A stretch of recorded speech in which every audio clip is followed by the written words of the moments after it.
Welcome. I'm going to pretty much kick off more or less on time. So the traditional perimeter is dead. Now what? A typically low-key, underplayed marketing message, which I will try and deal with. So my name's Hugh Simpson-Wells. I'm CEO of Oxford Computer Group, and I'm going to try and cover as much as I can on this topic in the time available. I'll probably just about over half an hour and then leave some time for questions at the end.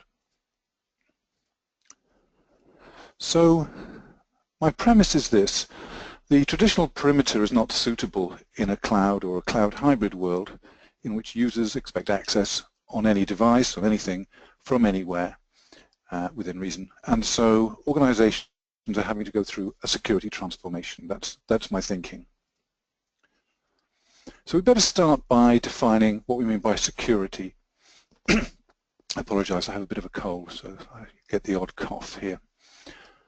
So the focus here is cybersecurity. That's the body of technologies, processes, and practices designed to protect networks, computers, programs, and data from attack, damage, or unauthorized access. So I got that from whatis.com, and thank you very much to them. Of course, in computing, physical security is also important, but that's not the focus here. We're just worthwhile mentioning what a few of the attack scenarios are that we might have in mind. Many of these are the sorts of things that have been making the news quite a lot recently.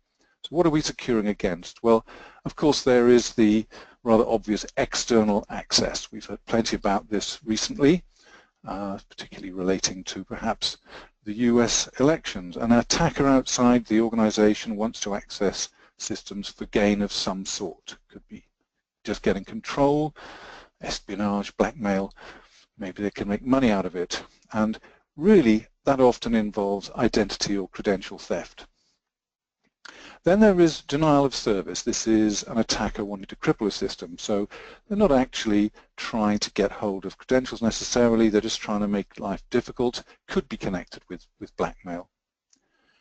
Then, rather obviously, there's internal access. So there's someone that's inside the organization, wants to access the systems for some kind of gain, might be using social engineering to get hold of credentials they shouldn't have. It could be that there are simply poor governance processes in place which have allowed people to get hold of permissions they shouldn't have. Or just straightforward abuse of a permission that they're supposed to have. So that's a fairly obvious one. And then the last one we might mention is just, and probably this is a lot of it, inadvertent data leaks. So we've got well-intentioned users who are either unaware of what they're supposed to do or careless about policy that they do know about. Or it may be that the policy just isn't really good enough to stop them inadvertently leaking. And that can end up with documents, of course, data then, in the wrong hands. So those are the kind of things we're talking about when we talk about security and the security transformation. So let me try and fill in a little bit of detail about this transformation. Let's talk first of all about what traditional security looks like. It's based around the idea that there's an inside and there's an outside, and that you can secure the inside with a secure perimeter, and that's characterized by the firewall. So as long as we have control of that, and I suppose as long as we have some idea about where people are and what kind of device they're on and so on, we feel we've got a good degree of security. So the name conjures up this impenetrable wall, but there are some problems with this idea. It's not actually impenetrable anyway. It has to have ways in and out just to let the good guys do their work. So we're talking about access to the internet, of course. We're talking about VPN access from remote locations. And of course, anytime you've got a hole in the wall, it can be exploited by the bad guys. So if we have in mind the idea of a castle and a moat, well, we end up with portals, ports, doors, drawbridges, and so on. And these are the places where, of course, we put guards on them, but we know that they're the weaknesses. And of course, people can straightforwardly carry devices with them in and out of work, and they may contain corporate data. Now, going on from that, and so there are problems with that anyway, but going on from that, the cloud doesn't have an inside and an outside. And the awareness of the limitations of the perimeter have grown very slowly. So there's a lot of remediation to be done. Now let's look at what we might call the new perimeter. So corporate data in the cloud or cloud hybrid world has to be protected by many complementary capabilities. So I've just included a few of them here to give the idea. All of this depends on a reliable underlying identity management infrastructure. This is more important than ever it was because, sorry, I'm getting a lot of bings and I'm not sure why, okay. More important than ever because it turns out that when people expect access from anywhere on any device, identity is just about all you have left. You know, who is this person? What kind of device are they on? Where are they coming from? That kind of information, all of which put together, we might call identity, is what you've got to control access. Of course, as well as a good underlying identity management infrastructure, you need good governance processes. Now, that's not really the subject of today's discussion, but I'm just going to make the point that they have to be there. You've got to be assessing risk and compliance. You've got to be ensuring that there are sensible policies in place. So traditional perimeter thinking then is not appropriate, we would say, for cloud services. Its replacement is a set of capabilities, including such things as access management. Should this user be able to access this data now or ever? DLP, data loss prevention, for example, encryption of data that's in motion, perhaps encryption of data that finds its way onto a USB stick which somebody's carrying around. Mobile device management. We can have different policies for trusted or unknown devices. And there's threat management. In other words, use of all sorts of real-time signals to make decisions. I'll be talking more about these signals shortly. So we might talk about a new perimeter, which is a conceptual perimeter that involves a lot of different things coming together. Now, I just threw onto this next slide a bunch of the Microsoft security-related technologies, products, and features, just some of them. Now, they're not all directly security products, but they all have a part to play in the overall process. I'm not intending that we read these or we go through them. I'm trying to show you that there are a hell of a lot of them. And these all have to be considered at some level when we're looking at the security posture of an organization. So I'm just throwing that up there as a sort of background just to give you an idea. And the characteristics of some of the newer technologies that are coming out are worth going into as well. So moving away from the things that we know and love that are all part of the traditional security, just thinking in terms of some of the things that particularly relate to cloud. Here are some of the characteristics. One of them is that the various stakeholders, IT ops, security, the GRC people in an organization, they're all going to want dashboards and reports appropriate to their needs, but with the ability to drill down and perhaps remediate. So not so much a report at the end of the day, but something that is live and relevant, summarized to an appropriate level, but with the ability to drill down and maybe remediate. Also, a variety of signals coming in that are used to generate some kind of risk score, so based on location, device state, or atypical behavior, rather than a static decision, what's the job title, is this person in a particular group. Analytics in real time, so an immediate risk score rather than merely forensic. In other words, let's look at a log after the fact to analyze what happened. And remediation in real time possibly, install a fix immediately, step up to multi-factor authentication before giving access, or block access completely rather than after the fact, in other words, rather than after the fact taking the person out of that group or whatever it is. And I think we would say that whereas traditionally the need for control has been a brake on what a business can do, organizations can actually increase their rate of change while staying in control, knowing that there's a lot of this stuff in place. Perhaps we'll come back to that. So let's take a quick look at one of these newer features, the Azure Security Center. I'm just going to very quickly show you this because it brings together a few of these ideas. You'll see that it takes the form of a dashboard of the security state of, as it happens, all the Azure resources. But that's not so important. It's the principle I want to get. Verify that the appropriate security controls are in place and configured correctly. It makes use of various signals to find threats and report them. And that's based on Microsoft's huge global footprint. Because Microsoft are dealing, for example, with billions of authentications every day, then they have a huge amount of data upon which to base their information about patterns of behavior, what's atypical, what's not, and so on. And they go to all sorts of lengths and all sorts of places to find data that can feed in to the whole idea of what looks like a threat and what doesn't. It analyzes the status of resources in real time, and it allows you to respond to incidences. So sometimes you can remediate directly out of the UI, as you'll see. Now this is, what I'm going to show you is the standard version, and actually it's just in a demo environment, and it's free because you get a 60-day trial. So you can try this out. If you've got a demo environment, you can try this out easily enough yourself. Just, I won't show you this, but just in passing, and it also incorporates role-based controls. So the UI depends on the Azure role that you have. So depending on the kind of administrator you are, you'll see different things. So let's go and look at that. So I'm going to go, I'm in the portal. This is called the Azure portal, the new Azure portal. And when I go in to look at my Azure resources, I can go to the Security Center, which I've just gone to, and hopefully you can see, and you'll see that immediately I get an overview. Now I haven't got a lot going on. This is just a demo environment. There could be much more happening. For example, I haven't got any security alerts, which is rather unrealistic because I just haven't got much going on. But you'll see that it is reporting on the health of various resources, and it is saying I've got some high severity and some medium severity health issues to deal with.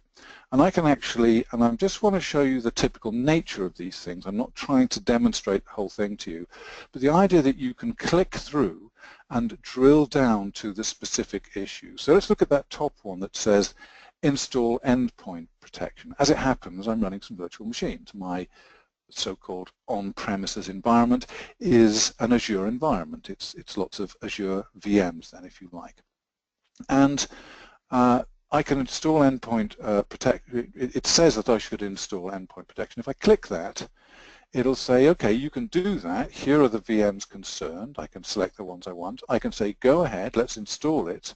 And it even offers me choices. So not necessarily the Microsoft one.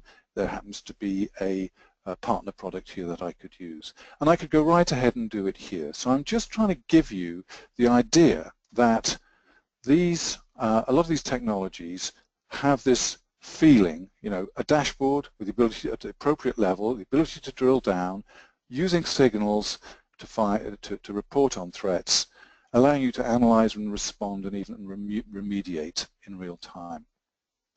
Just a little bit more about Security Center before we leave it. You know, what is it that it's detecting? Well, it is integrating a lot of different information. So integrated threat intelligence involves pulling stuff in from the Digital Crimes Unit, from the Security Response Center, various external feeds, even including actually going out and finding out if your login is available for sale, you know, on the dark web somewhere. Behavioral analytics, looking for patterns to discover malicious behavior, anomaly detection, building a historical baseline, and then alerting on deviations based on that. So those kinds of things. It's also worthwhile mentioning that it can integrate with a SIEM, with a security incident event management system. So if that's your go-to place, if your ArcSight or your Splunk or your IBM Q Radar is the place you go to, you can integrate it so you can get all the information there. Full documentation on that link if you're interested. So let's again go back to this security transformation that I'm talking about. I'm talking then about a change from the traditional perimeter characterized by the firewall to a set of technologies, processes, and behaviors captured by the idea of this new corporate perimeter that we've kind of invented. Now, we're a Microsoft partner, and so we're going to tend to talk about Microsoft products. There's no getting away from that. And it is interesting that there's a sense in which Microsoft is the biggest security company you never heard of. I just showed you that huge list of just some of the security-related products. Two of their slogans, by the way, are identity-driven security, we hear that a lot, and identity as a new control plane. In other words, once you've, once you're on any device anywhere and so on, you've only got identity left. Now, OCG, Oxford Computer Group, has been a significant part of that story as a partner we've always called ourselves an implementer of identity and access solutions, but perhaps we're also surprised to see that we're really something of a security organization, because we've always been helping organizations of all sizes to improve their security posture, and we've done that through well-managed identity solutions. The point I'm making here is that we're all involved in this transformation. It's happening to everybody.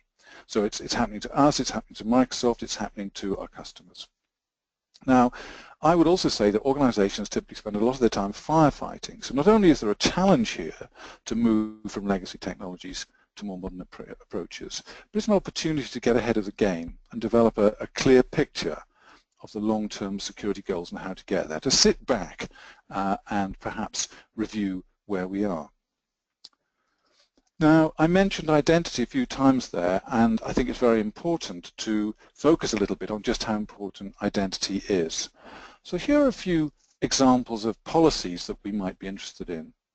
So HR data is only accessible by HR staff working from corporate managed devices on a trusted network. There's an example of a policy we might want to apply.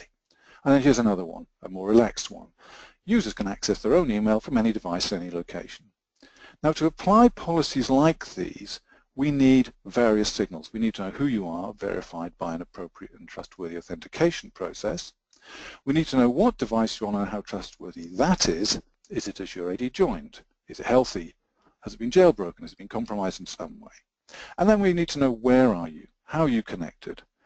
Are you at a trusted IP range or a blacklisted one perhaps? Can we detect an impossible travel scenario which would make us suspicious about whether there was something wrong with this? So the technologies exist not only to answer these questions and hence control access, but also to take account of past behavior and provide a risk score. How different is this from anything you've done before? So the technologies are there. Just by way of introducing a few of these technologies, and in the time available, we're not going to be able to dig in very deep, but just to introduce them, let me talk a little bit about the sorts of things that we've been doing for the last 10 years or so, and then compare that with what perhaps we're doing now.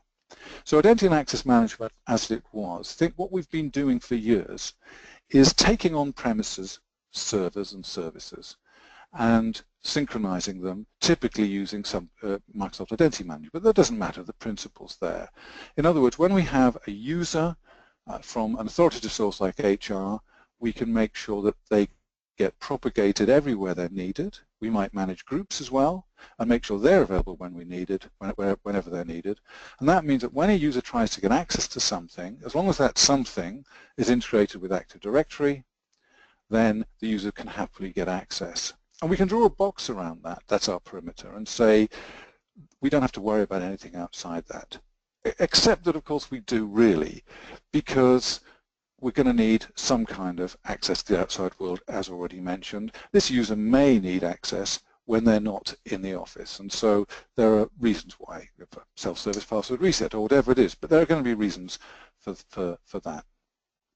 Now, this isn't perfect, of course.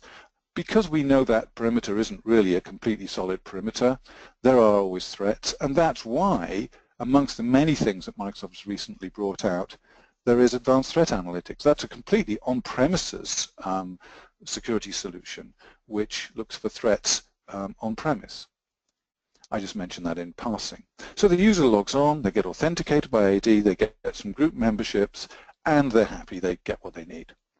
But what if they want to use Box, Salesforce, Office 365 from anywhere on different devices? Okay, now let's look at a different scenario.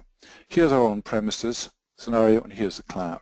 And by the way, almost without exception, we're dealing with hybrid cloud scenarios. It's rare for us to be dealing with a cloud-only scenario.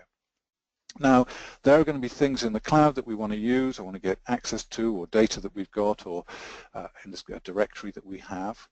And one of the obvious things to do is connect them together, and obviously the tool exists for that. It's Azure AD Connect, or you may know it as DirSync or something like that.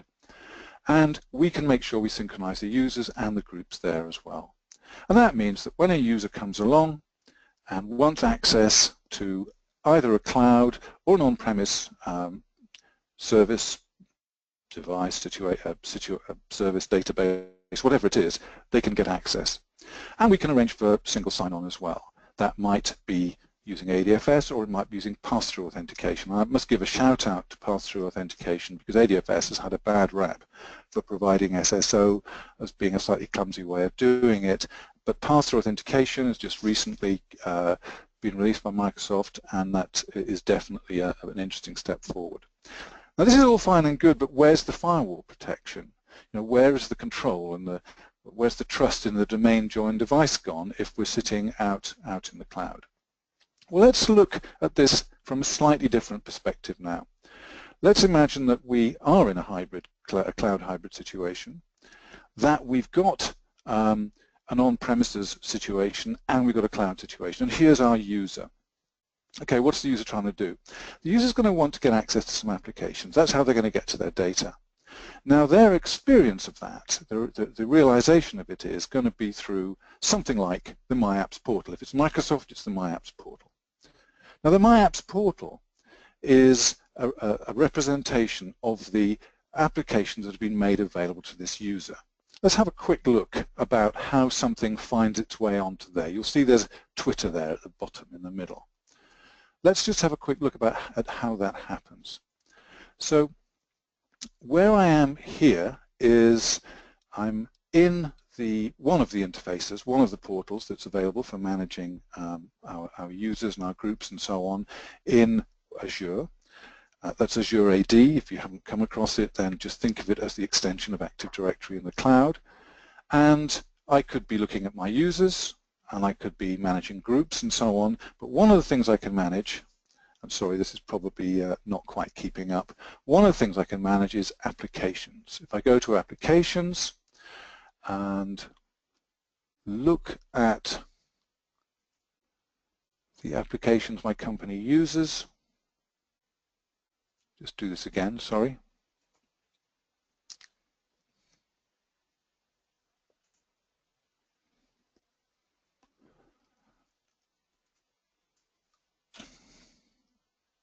I've managed to get some kind of I've managed to restrict it to Twitter there, which I didn't mean to.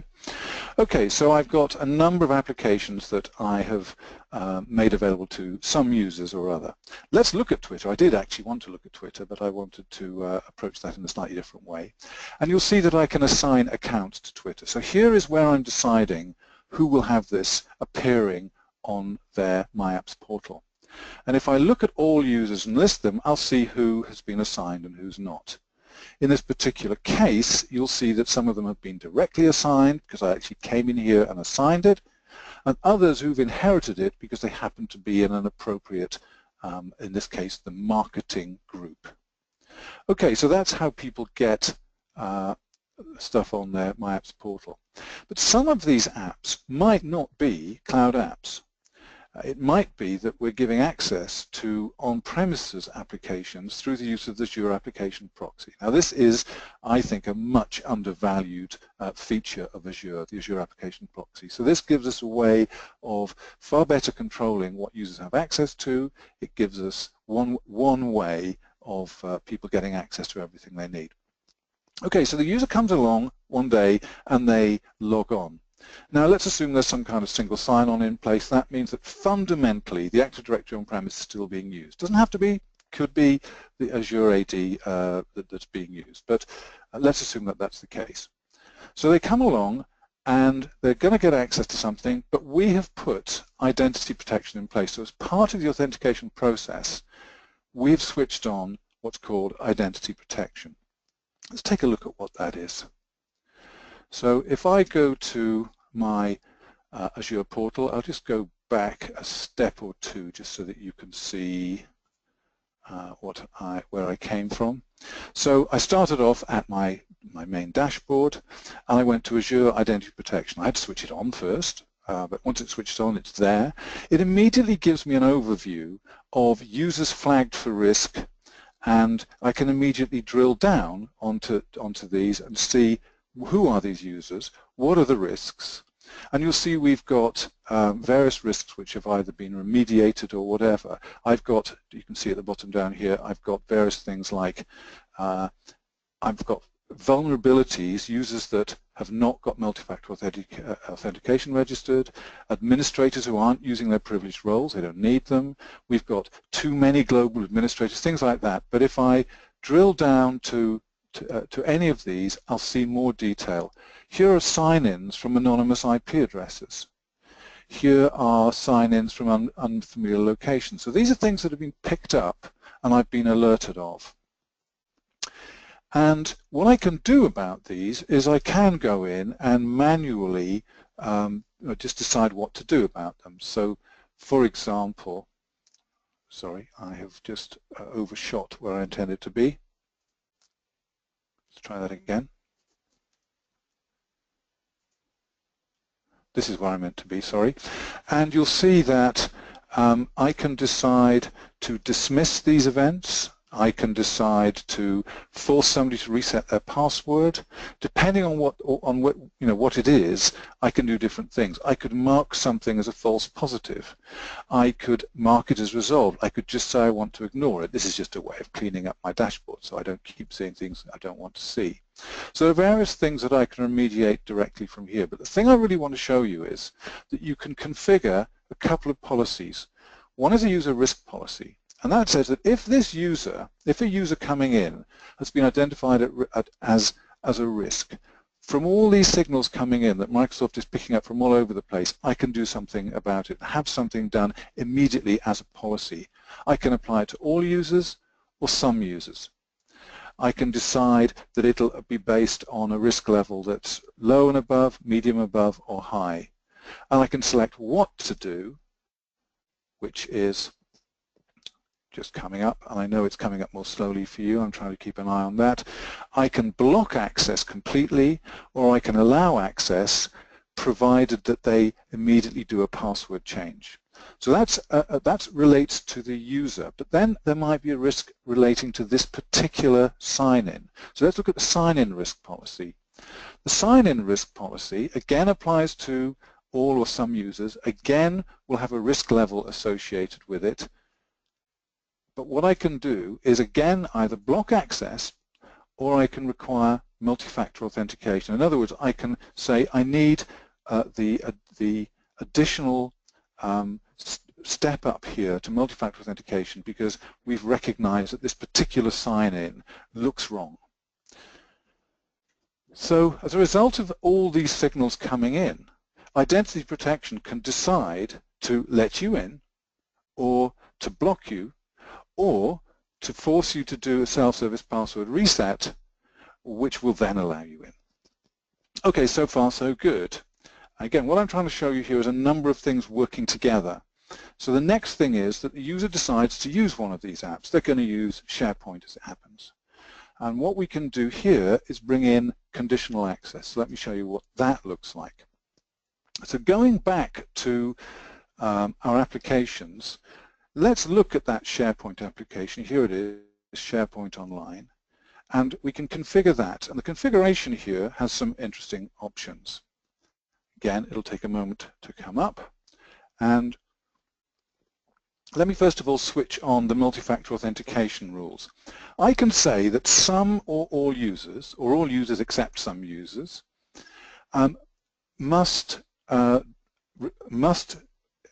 provide multi-factor authentication to use this app at all, must do it when not at work, come back to that in a minute, or may not use it at all when not at work. In other words, for this particular application, so app by app, we can step up to multi-factor authentication or block access under certain conditions.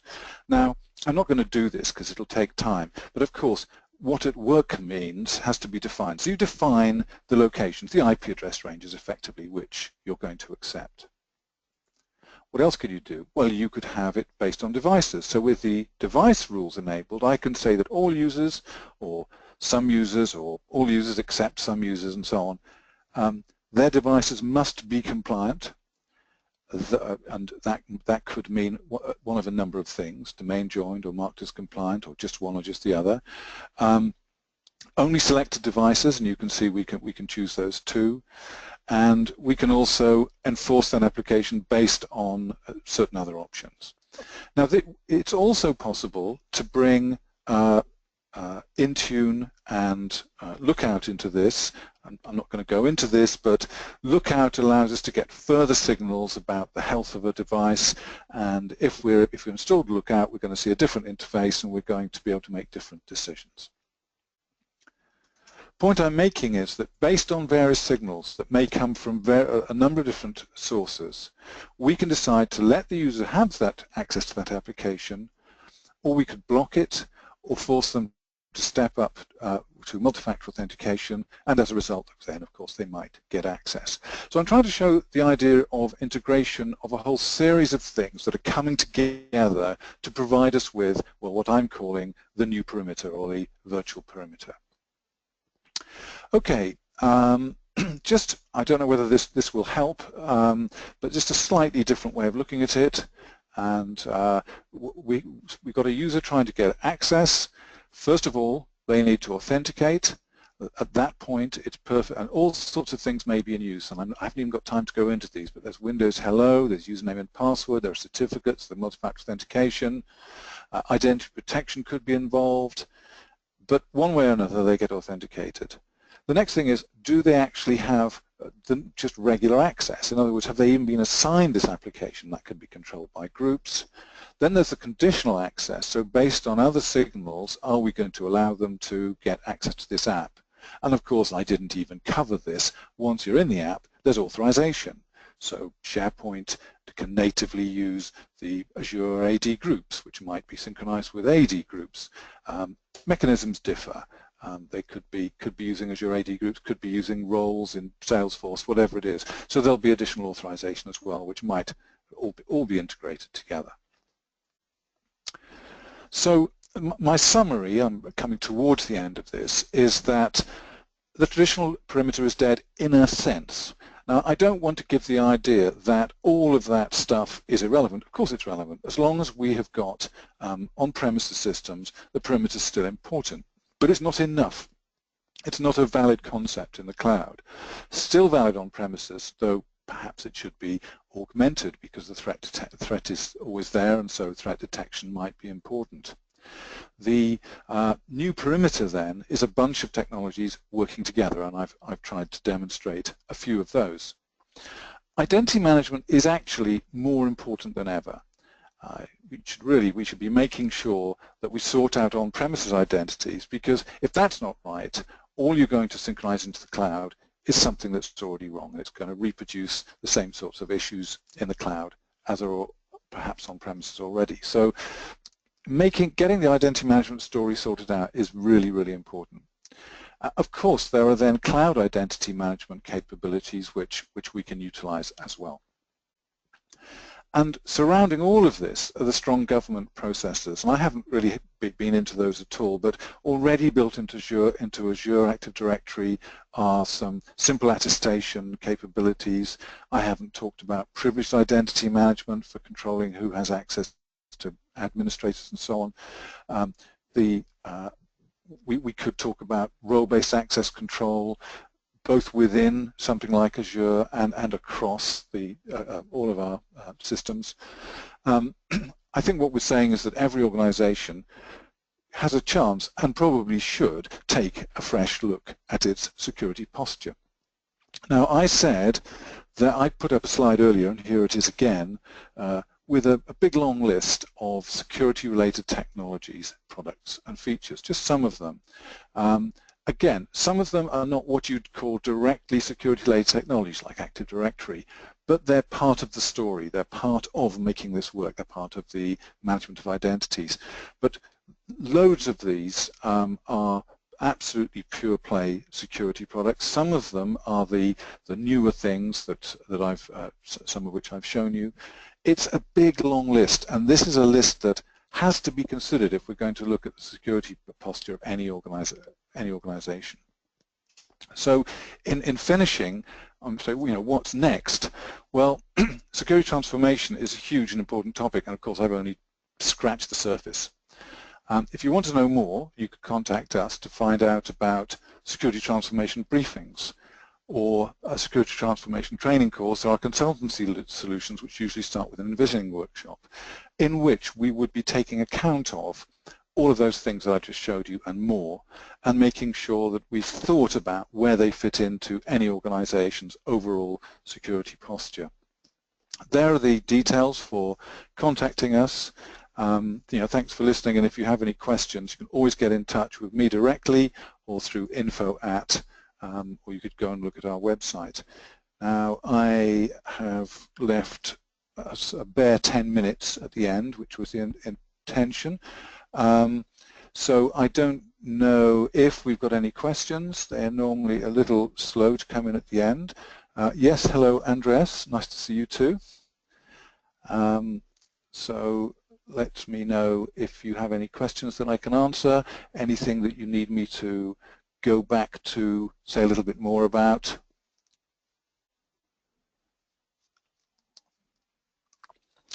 What will be covered in the training course? What we'll cover in the training course is, at some level, all of the things that we talked about. In other words, the intention is to at least understand what all of those features are. We approach it as far as we can from a technology agnostic point of view in terms of defining what it's about, followed by Microsoft, what's the Microsoft story? Because we are, at the end of the day, a Microsoft partner, and we're very much talking about Microsoft capabilities here. So we will inevitably be drilling down into, and what does Microsoft do about this, and looking at all of those products. And we do, this course is actually in development now. It's by no means finished, and by the way, it's a movable feast. It keeps changing as the offerings keep changing, and we'll be doing proper labs on these and actually seeing things work for real, and that's the only way we like to do training courses.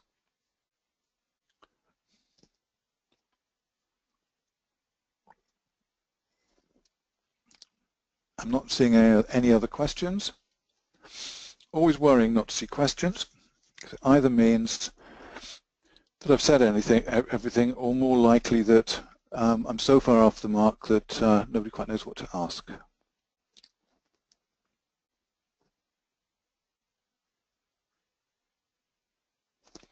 Well, I'm going to draw this to a close now, give you 5 minutes back. Thank you for those of you that have said that I'm doing great. Apologies, I missed the first part of the webinar. It is recorded, and we will be posting a recording, so look out for that.